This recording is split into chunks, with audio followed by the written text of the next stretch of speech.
السلام عليكم ورحمة الله وبركاته حبايبي أبطال مس عايدة، أبطال الصف الرابع الابتدائي. عاملين إيه؟ يا رب تكونوا بخير، وحشتوني جدا. اتفقنا إن احنا هنكمل مع بعض درس أنماط سكان بلدنا، ونشوف الأنماط بتاعتنا. وقلنا يعني إيه كلمة أنماط؟ يعني أنواع السكان. نشوف مع بعض إيه هي أنماط السكان في مصر. تتعدد أنماط السكان. يعني إيه قلنا أنماط؟ يعني أنواع. يعني السكان عندنا في مصر يعتبروا 3 أنواع.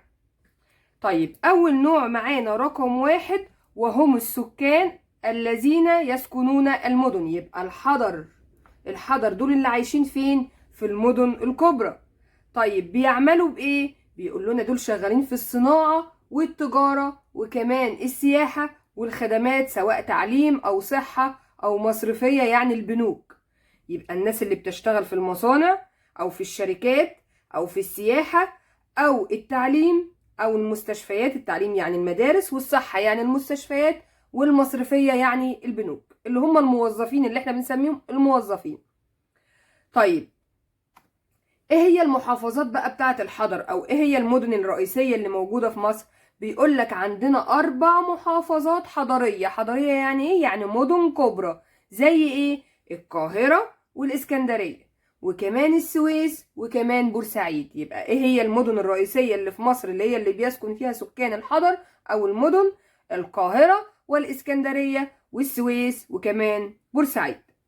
طيب بيقول لنا بقى بعد كده نسبتهم قد ايه من السكان؟ 42.4%. يعني أقل من نص السكان عايشين في المدن.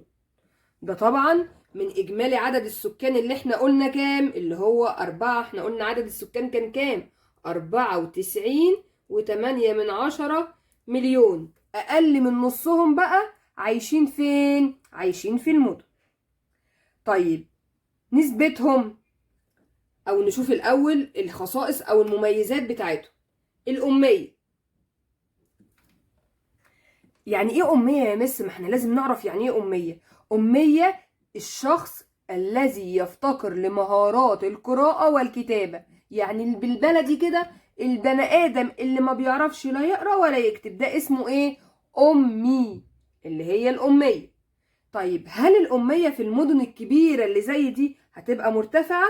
لا طبعا، الأمية هناك هتبقى إيه؟ قليلة. ليه بقى؟ لما نحط بما تفسر أو لماذا تنخفض نسبة الأمية في في المدن أو في الحضر أو بين الحضر؟ ليه ما فيش هناك ناس مش متعلمة كتير؟ كلهم ما شاء الله ناس متعلمة ووظائف عليا. بسبب ايه بقى؟ اكيد في اميه، بس احنا قلنا نسبتهم ايه؟ قليله. طيب ايه السبب؟ بسبب انتشار المدارس وكمان ارتفاع مستوى الايه؟ المعيشه. في هناك مدارس كبيره وعايشين في مستوى معيشه اكتر او اعلى من القرى او الريف او الناس اللي عايشين في المحافظات الاخرى. طيب بس اكيد في مشكلات. يعني عايشين كده ما عندهمش مشكلات؟ لا، برضو عندهم مشكلات. المشكلات ورانا. لما يجي يقولك بقى ما المشكلات التي يواجهها سكان الحضر، بيقول لنا يا جماعة ان كل الناس دلوقتي بقت بتسيب الريف، اللي هي الناس اللي شغالين في الزراعة وتربية الحيوانات، ويسيبوا القرى دي ويروحوا فين؟ المدن. فبالتالي عدد السكان او المدن دي، بما اننا عندنا 4 محافظات بس، متخيلين باقي المحافظات كلها بيسيبوا القرى بتاعتهم ويروحوا يهاجروا للمدن دي او المحافظات دي. فبالتالي هناك عدد السكان بيكون ايه؟ اكتر، وفي تكدس سكاني وزحمة كبيرة جدا. لو حد فيكم راح القاهرة او الناس اللي بتشوفني من القاهرة في القاهرة عارفة قد ايه عندهم الزحمة كبيرة عن المحافظات الاخرى. فبيقول لنا ان بتتسبب الهجرة سكان الريف، هجرة الريف بقى اللي بيسيبوا الريف ويمشوا يروحوا المدن، بتعمل ايه بقى؟ زيادة في الضغط على الخدمات في المدن، وكمان ظهور الايه؟ العشوائيات. تلاقي الواحد مش لاقي له مكان يقعد فيه، يروح في اطراف المدن كده او في اي مكان فاضي ويروح باني له حتة بيت صغير، وغيره يعمل جنبه، وغيره من غير ما يبقى عنده لا طرق ولا مية ولا كهرباء ولا مستشفيات ولا مدارس. فبالتالي بيفتقر للخدمات. وطبعا مناطق العشوائيات دي ليها اضرار على المدن. ودي اللي هنعرفها بعد كده. طيب بنقول بقى تاني المشكلات التي يواجهها سكان المدن. بيقول لنا حيث تتسبب الهجرة من الريف إلى المدن في زيادة الضغط على الخدمات التعليمية أو الصحية أو الطرق أو الكباري أو كل الخدمات اللي موجودة بيبقى عليها ضغط قوي، مش ملاحقة، مش قادرة تكفي السكان بسبب طبعا الهجرة دي، وكمان ظهور العشوائيات. طب الدولة هنا الحكومة المصرية هتقدر تحل المشكلة دي؟ هتقدر تحلها؟ أيوة. إزاي بقى بتواجه الدولة المشكلات؟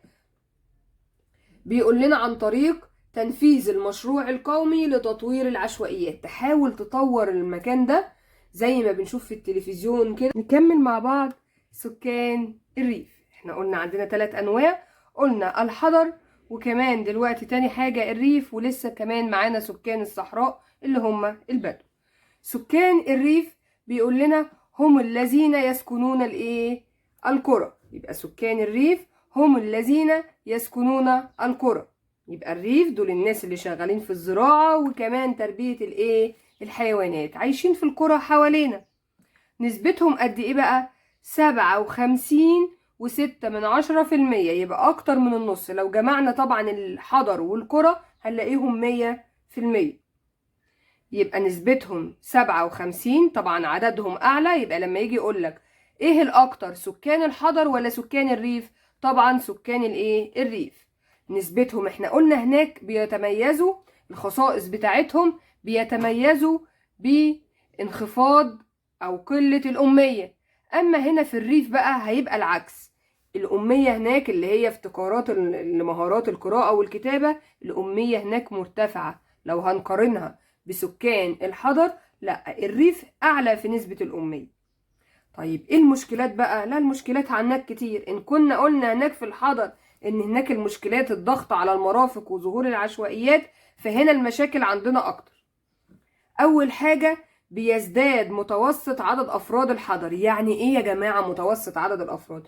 يعني الاسرة المفروض مثلا اي اسرة الاب والام وولدين 3 من الابناء، هتلاقي معظم الاسر في الريف عددهم ممكن يبقى 6 و7، وممكن يوصل يبقى 10، وممكن اكتر كمان. يبقى ده معنى كلمة يزداد متوسط عدد افراد الاسرة، يعني عدد الاسرة بيبقى اكتر. طب ايه السبب لما يقولك بقى هنا بما تفسر يزداد عدد الافراد في الريف ليه في الاسرة؟ عشان سببين، 1 و2. 1 كثرة الانجاب، بيخلفوا ولاد كتير. طيب تاني حاجة الزواج المبكر في الريف، سواء الولد او البنت بيحبوا يجوزوهم بدري بعكس المدن. طيب يبقى بنقول لنا السبب في ان عدد افراد الاسرة في الريف اكتر، بيقول لنا بسبب كثرة الانجاب والزواج المبكر في الريف المصري.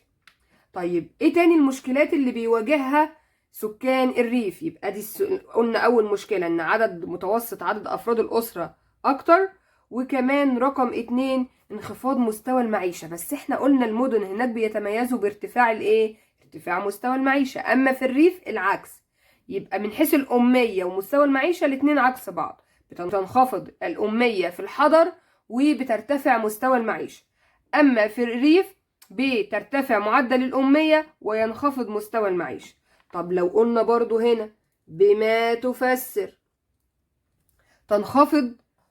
تنخفض مستوى المعيشة في الريف ليه؟ بسبب قلة الخدمات اللي هي الصرف والتعليم والصحة والمية والكهرباء والطرق وكمان فرص العمل هناك أقل. فبالتالي بتلاقي الناس كلها اوتوماتيك ما بتفضلش الريف كتير، ده معظمهم، ويحبوا يسيبوا الريف ويهاجروا ويروحوا المدن عشان يحصلوا على خدمات وفرص عمل أحسن من الريف.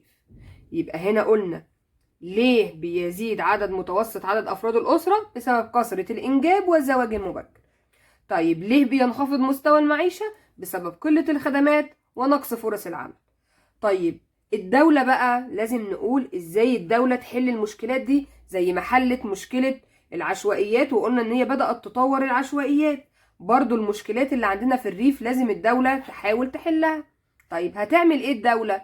بيقول لنا أول حاجة توعية الشباب بأهمية تنظيم الأسرة عشان تقلل الإنجاب. تحاول تعمل حملات وعي للشباب وتفهمهم وتعرفهم قد ايه الافضل بالنسبة لنا ان احنا يبقى فيه قلة في الانجاب، او يدوب ولد 2 بالكتير هم الافضل، عشان نقدر نصرف عليهم وكمان نعيشهم في مستوى معيشة افضل. طيب رقم 2، اطلاق مبادرات لتنمية الريف زي حياة كريمة، ودي كلنا عارفينها وسمعنا عنها في الترم الاولاني وخدناها في الترم الاولاني. طيب تالت نوع معانا من سكان مصر هي سكان الصحراء. سكان الصحراء بيعيشوا فين؟ يبقى احنا قلنا الحضر عايشين في المدن، الريف عايشين في القرى. طيب سكان الصحراء او اللي هم اسمهم البدو، دول عايشين فين؟ في الصحاري. ودول طبعا يا جماعة بيعيشوا حياة تنقل وترحال، كل واحد فيهم مع شوية أغنام وبيتنقل بيهم في الصحراء، يبحث عن الحشائش البسيطة اللي بتبقى في الصحراء، يخلص المكان ده يبتدي يتنقل لمكان تاني، وهكذا بيلف الصحاري كلها. فطبعا الناس دي دلوقتي في الوقت ده عددهم قل، لان الناس دي كلها بقت شايفة ان موضوع التنقل وان هم يفضلوا طول اليوم بيرعوا الغنم ده ما بقاش جايب همه، فبدأوا يدوروا على معيشة افضل ليهم ولأولادهم. دول بيعملوا زي ما قلنا في حرفة الرعي، ونسبتهم زي ما قلنا قليلة جدا. الدولة للمشكلات دي ان الدولة بتعمل على استقرارهم وتحسين مستوى معيشة البدو. طيب ازاي ده؟ لما يجي يقول لنا دلل، يعملوا ايه بقى؟ اول حاجة ان الدولة بتحاول ان هي تبني لهم بس مساكن، بدل ما يعيشوا حياة تنقل وترحال من مكان للتاني، بتوفر لهم المسكن عشان يعيشوا حياة مستقرة. طيب كمان، طب هم لما يقعدوا في المساكن دي، طب هم كانت وظيفتهم او شغلتهم ان هم بيرعوا الاغنام، طيب بعد كده بقى هم هيشتغلوا في ايه؟ فبيقول لنا الدولة بتوفر لهم كمان فرص العمل في الزراعة وكمان التعدين. يبقى الدولة بتوفر لسكان البدو المساكن وكمان فرص العمل في الزراعة، يعني بتدي لهم كمان قطعة أرض عشان يزرعوها، أو في التعدين.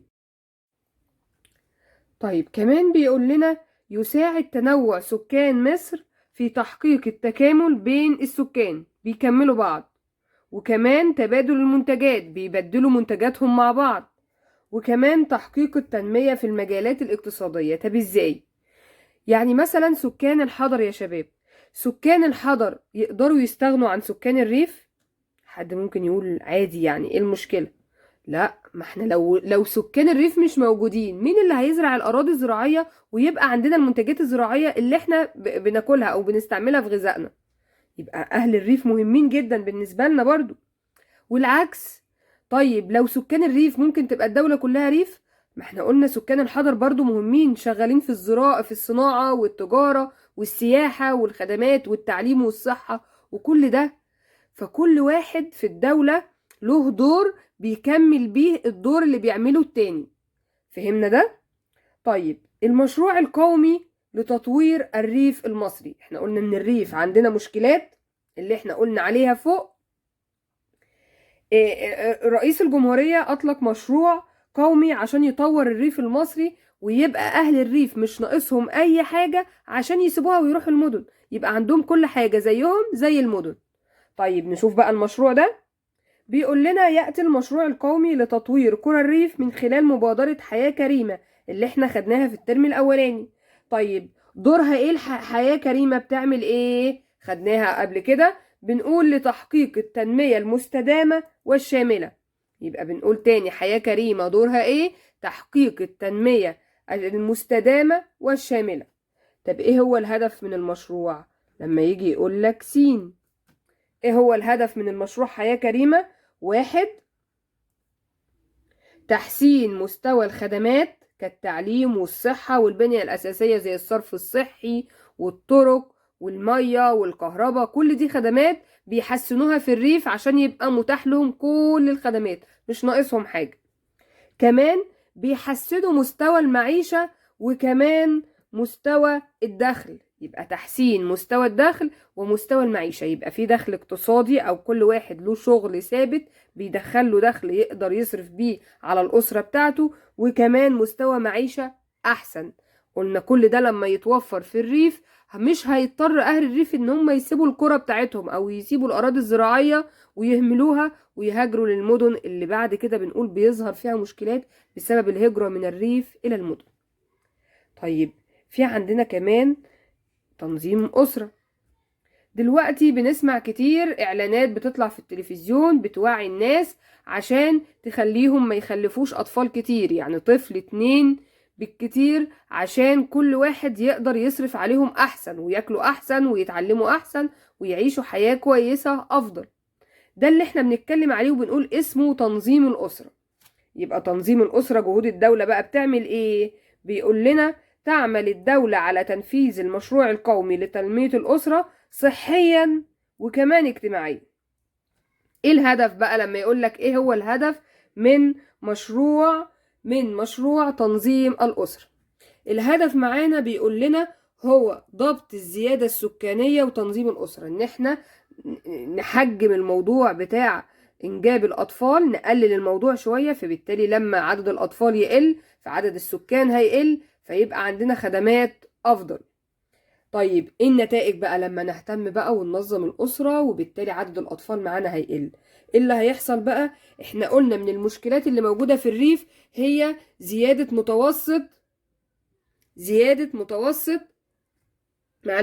متوسط عدد افراد الاسرة، يعني عدد الاسرة بيبقى كتير. اما لما هنطبق النظام بتاع تنظيم الاسرة فبيقول لنا هيؤدي الى تقليل عدد الافراد في الاسرة الواحدة. يبقى مثلا طيب لما عدد الافراد في الاسرة يقل يساعد على ايه؟ عشان كده لما يقولك ما النتائج او ما الاثر الناتج على تقليل عدد افراد الاسرة، بيترتب على ذلك 4 حاجات.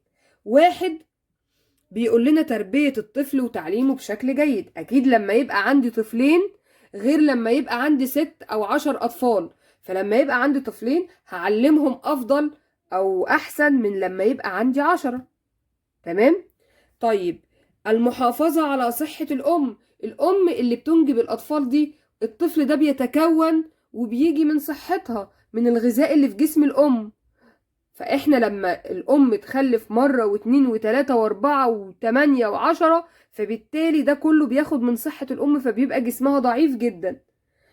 طيب رقم 3، تقليل وفيات الاطفال الرضع. انا لما يبقى عندي الام خلفت زي ما قلنا عدد مرات كتير والام بقت جسمها ضعيف، فبالتالي الطفل هو كمان هيجيب غذاء منين او هيبقى صحته قوية منين؟ ما الام صحتها بقت ضعيفة، فبيتولد هو كمان طفل ضعيف.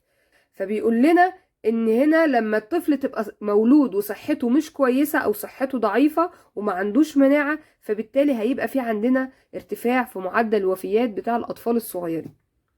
طيب رابع حاجة الارتقاء بجودة حياة المواطن. لما يبقى قلنا عدد الأفراد قليل، فبالتالي قلنا يا جماعة هيصرفوا أحسن، هيعيشوا حياة أفضل، مستوى معيشة مرتفع، هياكلوا أحسن، هيتعلموا أحسن، هيلبسوا أحسن لما يبقى عددهم قليل، بعكس الأسرة اللي عدد أفرادها كبير. أكيد المستوى المعيشة هنا مش هيبقى زي مستوى الأسرة الكبيرة. دي نتائج تنظيم الأسرة أو الاهتمام بالأسرة المصرية. متنسوش قبل ما تخرجوا من الفيديو لو لسه ما اشتركتوش تعملوا سبسكرايب، وكمان تفعلوا زر الجرس عشان يوصلكوا إشعارات بالفيديوهات الجاية. ولو ليكوا أي سؤال ياريت تسيبولي تحت في الكومنتات، واشوفكم على خير.